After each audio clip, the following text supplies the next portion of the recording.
Shalom and welcome to Temple Talk. This is Yitzhak Ruvain speaking to you from south of Jerusalem here in the holy and beautiful land of Israel. Today is the 22nd day of the month of Tammuz, 5783. It's July 11th, 2023.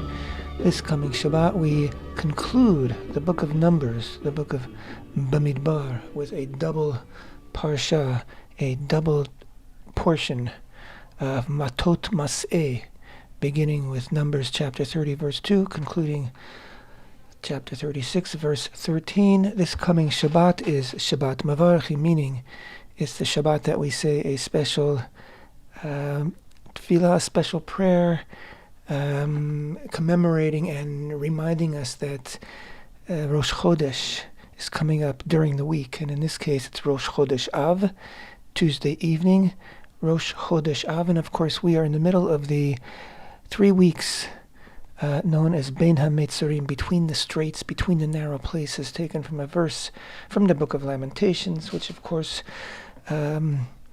was written after the destruction of the first holy temple, before the building of the second holy temple. And of course, the Lamentations describes the agony of seeing the holy temple destroyed, of seeing Jerusalem destroyed, seeing people put in exile, seeing people destroyed. It was written by the prophet Jeremiah, beginning with the word Echa. It's called Echa in Hebrew. It's the first word, Echa, how the city is solitary, referring to Jerusalem, of course. But really the question is how? How did this happen? How did it come to this? And in the case of the first holy temple, it is generally agreed upon that it was idolatrous practice which finally pushed Hashem a little too far and caused the destruction of the holy temple. The second holy temple, of course, was due to infighting, sinat chinam. We call it in Hebrew just baseless hatred of one another, of one Jew to another, which is unfortunately something that Israel is suffering from at this very moment. If you follow the domestic news here in Israel, there have been protests for many, many weeks, months even, ever since this new government, which is more than half a year old now, was elected. And they seem to come up with all different reasons for protesting. They all claim that Israel is becoming a dictatorship, and they're protesting on behalf of democracy.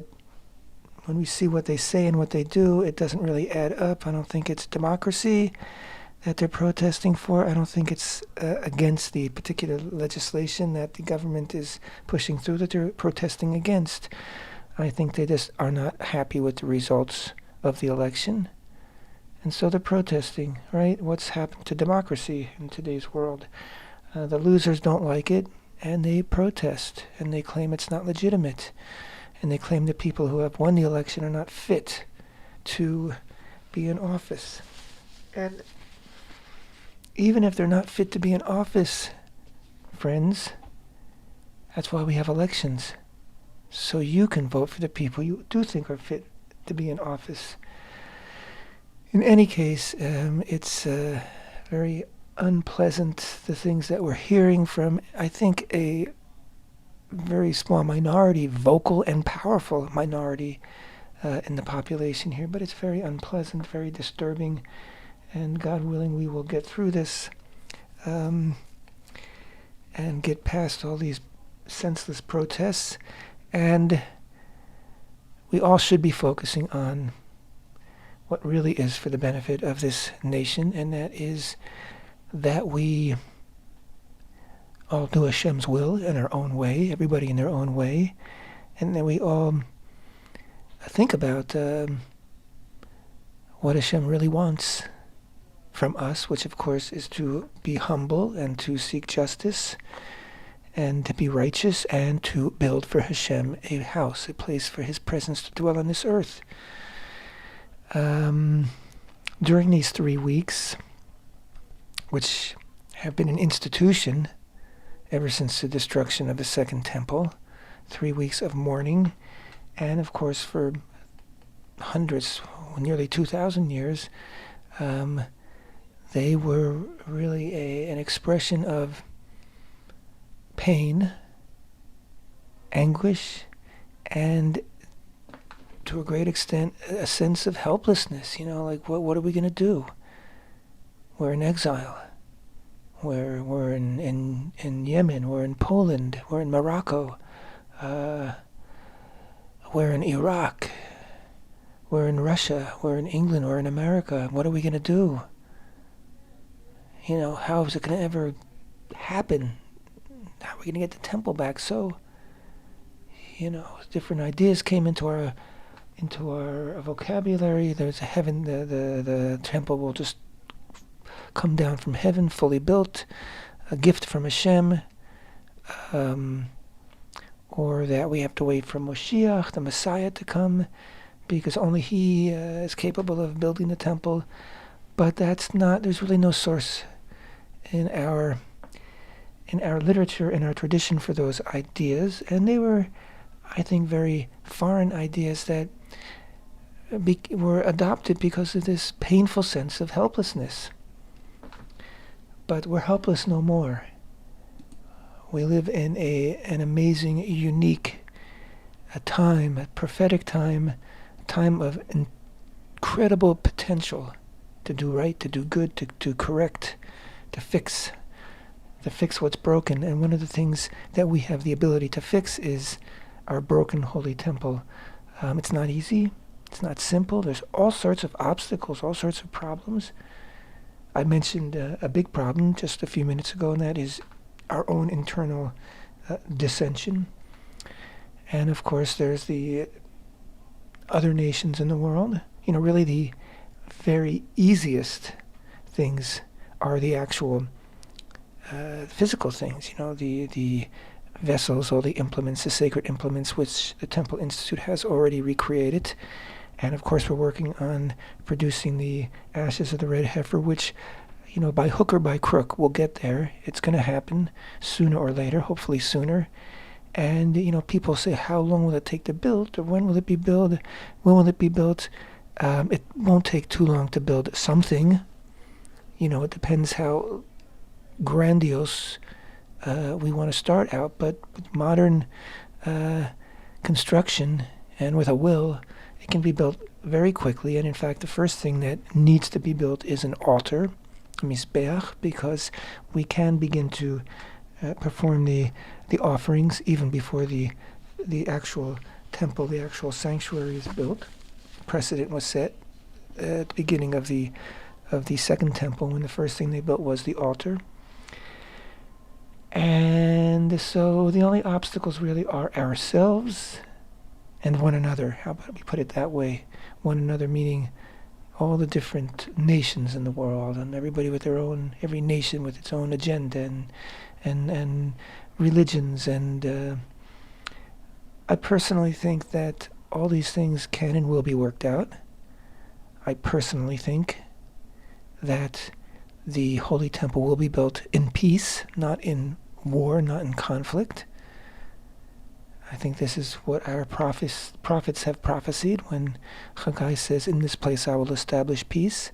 And of course Isaiah says, my house will be called a house of prayer for all nations. We're talking about peace. We're talking about brotherhood, a brotherhood of man, the sons and daughters of the one God. So what I started to say before is that sense of helplessness, that sense of unending anguish has changed, certainly, over the past 75 years, especially since 1967, when the Temple Mount was liberated, and now it's in our hands, whether we sometimes handle it like a hot potato. We don't want to have it, but it's in our hands, and we have no right to surrender it to anyone. And it's up to us to decide what to do with it. And so the potential is something that is considered either consciously today by many, many people, religious and not religious, and I would even say subconsciously by many, many people today, religious or not religious. It's just not the same framework as it was 100 years ago. We're not in the same place. We are in possession of the Temple Mount. We are independent. We have, the future is in our hands. We decide. And we just have to decide to decide. So, for many years, we at the Temple Institute have been preaching during these 3 weeks that, you have to get up off the floor. It's not about mourning anymore, or it's not simply about mourning. And the mourning has to turn into activism. It has to become asiyah, the Hebrew word for doing. It's not enough simply to beat our breasts and say how sad it is. That won't pass anymore, because we have the potential to make change. And even if that change is incremental, and even if that change is simply going to the Temple Mount, raising consciousness, talking to other people about it, studying it, it's a big leap forward from simply sitting on the floor and mourning. I'm not trying to be glib about anybody's traditions, and I'm not saying don't do these things as part of traditional rituals that we've been doing. I'm saying don't be stuck, don't be confined into that mentality, into that space, because we don't need to be anymore.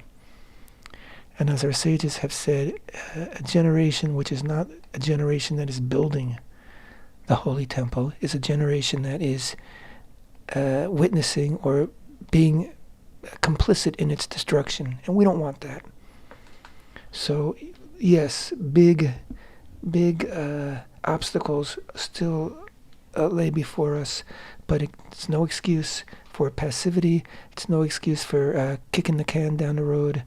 It's up to us. And the sooner we grasp that and take it seriously, which I think we are, the sooner we'll witness and be part of a great transformation in the world, which I think the world needs now, if not as much as ever, then more than ever. We look around and things are really a mess in the world today, very chaotic. And those nations which I think as recently as 20, 30 years ago saw themselves and were perceived by others as being, at the top of the ladder of progress and justice and fairness and equality, are now seem to be consuming themselves with all sorts of internal problems. So the world is in desperate need of a new hope, of a new reality.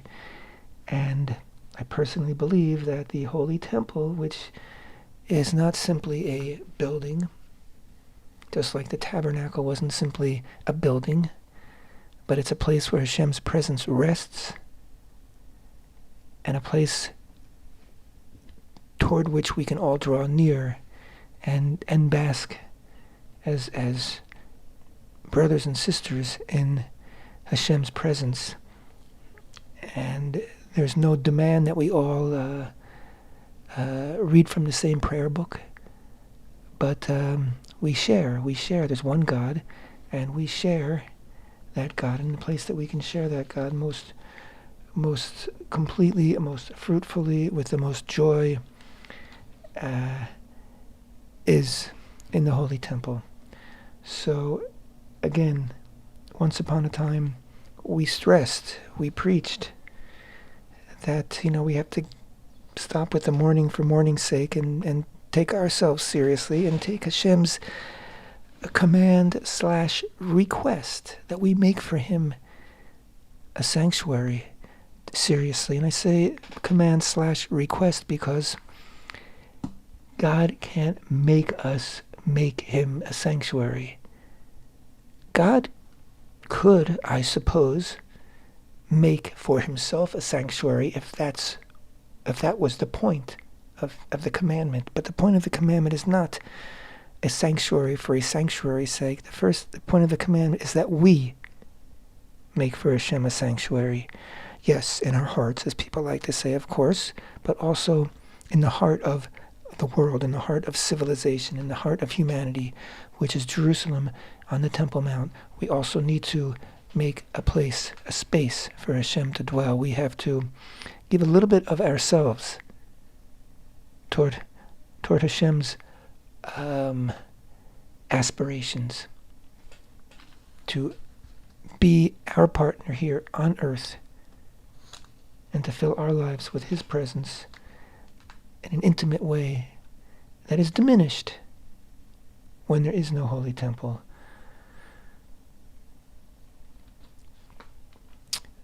So I'm going to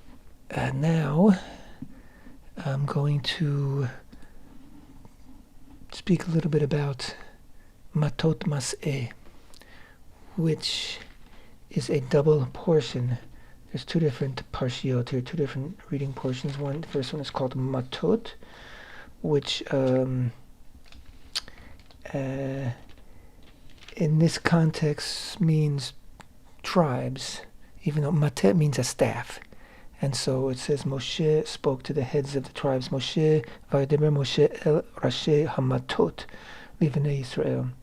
He spoke to the heads of the Matot, of the children of Israel. In this case, each Matet represents the leadership.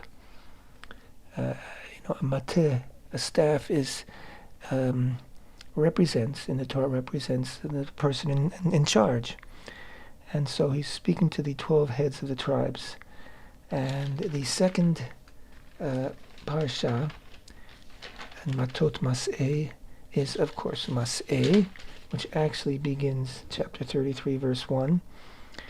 Ele Masei b'nei Yisrael asher yatz'u me'eretz Mitzrayim litziva'otam biyad Moshe v'Aaron. These are the journeys of the children of Israel who went forth from the land of Egypt according to their legions under the land of Moshe and Aaron.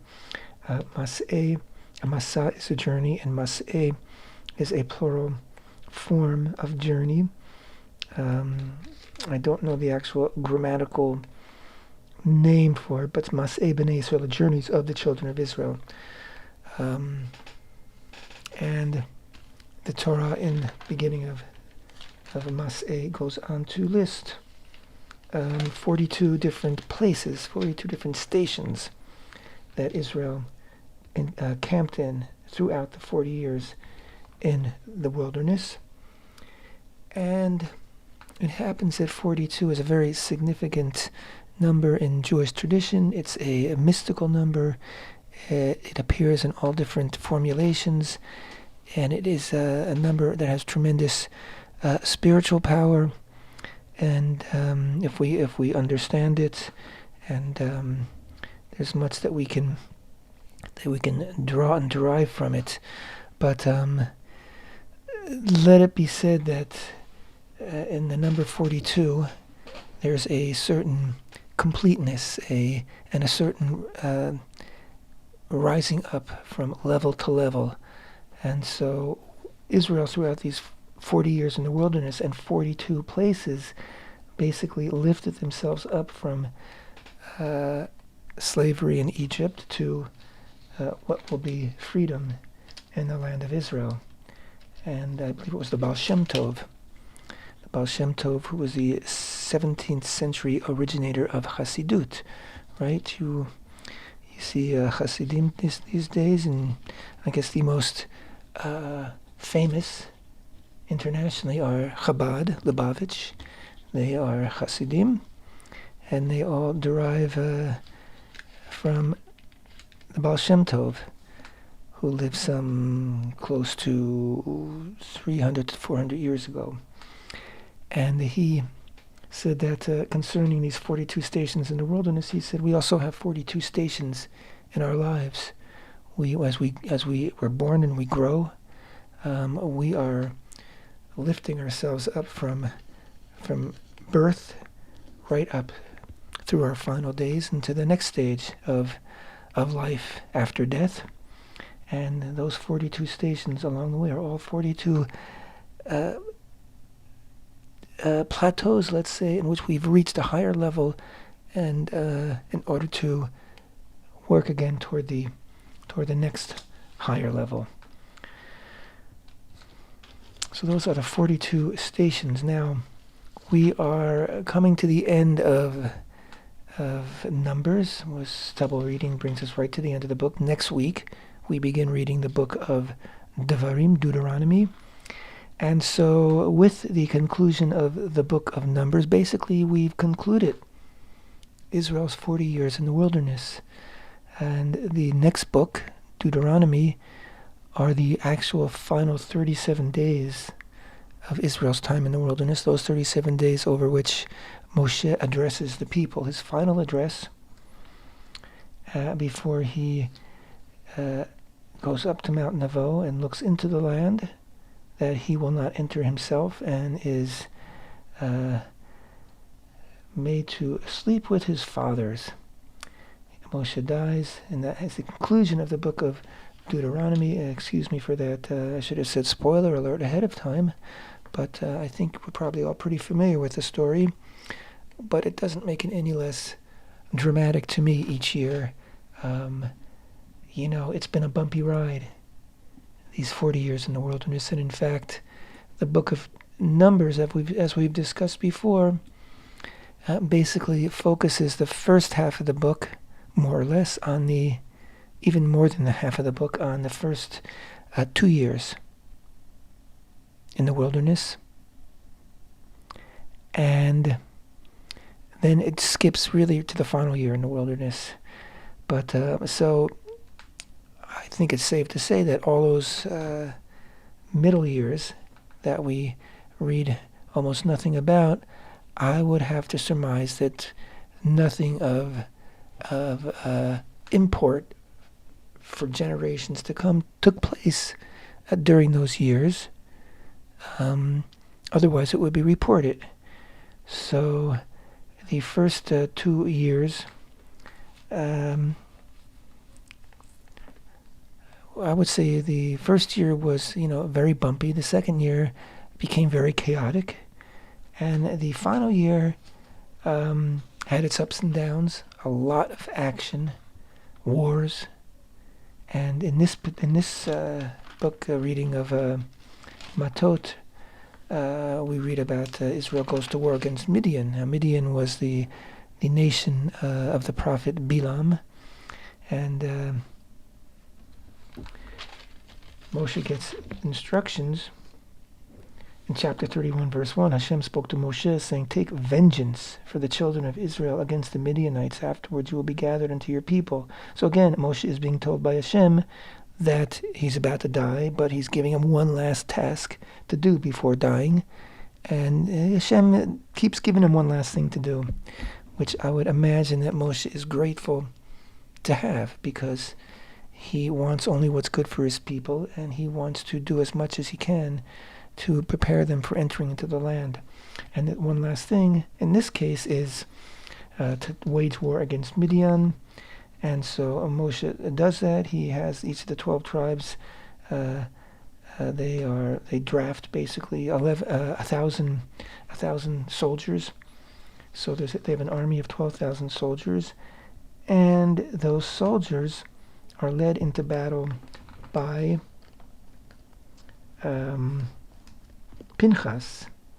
Remember, Pinchas was just recently officially made by Hashem into a Kohen as a reward for his killing of Zimri and Cosbi, the two idolatrous fornicators who had plunged Israel into a plague. And by killing them, he ended the plague. And so by killing them, basically, he was mechaper. He atoned for Israel's sins. And that gave him the gift of the kahuna. Now, he was a grandson of Aaron, but as we recalled last week, the reason he wasn't a Kohen until then was because the kahuna at the time, the priesthood, was given to Aaron, his sons, and all that would be born to his sons. And Pinchas was already around, and so he was sort of outside that count.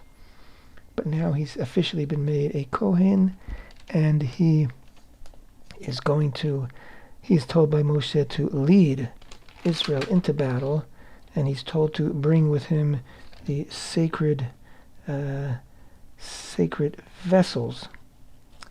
Trying to find that verse right now, and it's got to be right in front of me. Yeah, here it is. Moshe sent, verse 6, chapter 31, verse sent, Moshe sent them 1,000 from each tribe for the legion, them and Pinchas, son of Eleazar the Kohen, to the legion, and the sacred vessels and the trumpets for sounding in his hand. Okay, so the sacred vessels, we're told by our sages, were the Aron HaBrit, the Ark of the Covenant, which is very fascinating. We know it went out to war, was brought out to war sometimes, which leads to the question, wasn't it always in the Holy of Holies? So it's a very good question, a question I've explored, and there's different answers to it, and I'm not going to get into that right now. And the other thing that we're told special thing that he brought out was the tzitz. Now the tzitz, of course, was the golden crown with the word Kodesh LaHashem, holy to the Lord, holy to Hashem, engraved on it, and that was worn by the Kohen Gadol. So it's very interesting here. Pinchas is not the Kohen Gadol, Eleazar is, but Pinchas was given this assignment and given the tzitz to wear, leading the children of Israel out to battle. Last week when I recorded Temple Talk, it was I recorded a day early, if you recall. I recorded on a Monday, usually record on Tuesday. And it was a day that Israel opened a campaign against the city of Jenin, against the terrorists of the city of Jenin. And I think I posted that same day. There was a video of a special prayer being said by a commander to his troops. A prayer before going out to battle. A prayer asking Hashem to protect the soldiers and to grant them victory. And just today, I posted on Facebook a tweet that I saw on Twitter that a rabbi who had been granted access, I guess, to the storehouse, the warehouse where hundreds of Sifrei Torah, hundreds of Torah scrolls are kept for the army, and he says each one of those Torah scrolls is given to every unit that goes out to battle. So if you're wondering about what happened to the tradition of fighting, in Hashem's army, fighting for Hashem and fighting on behalf of the land of Israel and the people of Israel and the Torah of Israel, and the tradition that we read about in this week's parsha of the Kohen going out to lead, to exhort the troops and to pick up their spirits. We see that it goes on today. And you always see someone will gripe about it and say, oh, we shouldn't have religion in the army. But I saw something, an interview with someone this week about this very subject. And he was fought in the 1973 war, the Yom Kippur War, which was a war in which Israel lost 2,000 soldiers, a brutal war for Israel. And he said he's not religious. He wasn't religious at the time. He said, but there were some religious soldiers in his unit. He was in, I think, Sinai. And he said every night, they would pray. And he said it gave him such strength. He said, and it gave the other not religious, not observant Jews in the unit such strength to see them united, to see them together, to see them believing in a higher force looking over them, who's going to protect them.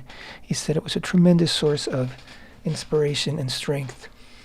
And so, without, if you don't believe, you're not going to win.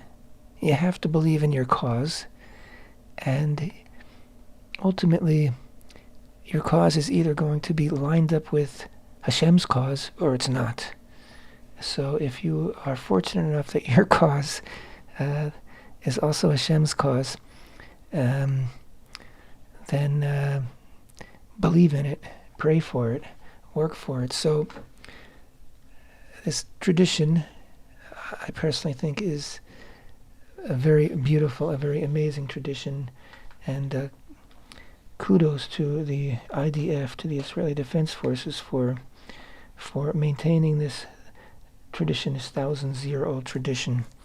And someday, maybe soon, we'll have a Kohen Gadol, a high priest, and we'll have rediscover the Ark, and we will be able to go out to battle, if we still need to go out to battle, with the Ark and the tzitz. Midrash says that in the case of the tzitz, why did he wear the tzitz? It said that Bilam, who we're told in Parshat Matot, was killed. He's one of the kings of Midian were killed, as well as Bilam. So that's the end of Bilam, our nemesis. Bilam, we know, was a sorcerer. He was a prophet, but he also was a sorcerer, meaning he was able to harness supernatural powers for his own uses, and one was the ability to fly. And so he instructed the kings of Midian to also fly. So they were flying above the battle, safe and protected, until they saw the tzitz, which said "Holy to Hashem." And when they saw that, they fell to the ground, and they actually, according to Midrash, they fell on top of the carcasses, of the bodies of the soldiers that had been fighting for them. So that is the story of Pinchas and the Ark and the tzitz. There is, following this battle, there's a long section in Matot about the dividing up of all the booty that they took back from this battle. And then, of course, there's the request of the tribes of Reuven and Menashe, Reuven and Gad, Gad, and to be able to live in this land east of the Jordan that they've just now conquered. And Moshe was, he saw right away. He said, this is going to be a replay of the spies. You guys are saying you don't want to go into the land. Not only are you abandoning the whole point of our 40 years in the wilderness, but you're going to cause a collapse in morale again, just like the spies did 39 years ago. But they came back with a counter proposal that they will indeed, the men folk will leave their wives and children behind and be the vanguard for the battles inside the land of Israel, for the other tribes to conquer and earn their tribal inheritances. And that's in fact what they did, as we read about in the book of Joshua, which is the book, of course, that follows Deuteronomy. And so that kind of brings the book of Numbers to a conclusion, action right up to the last minute. And of course, there's going to be more action, a little bit more action we're going to learn about in the book of Deuteronomy. Although most of Deuteronomy is Moshe summing up those 40 years and also talking about what awaits the children of Israel in the land of Israel. And here is the music. So that's my cue. Thank you so much for being with me. Temple Talk.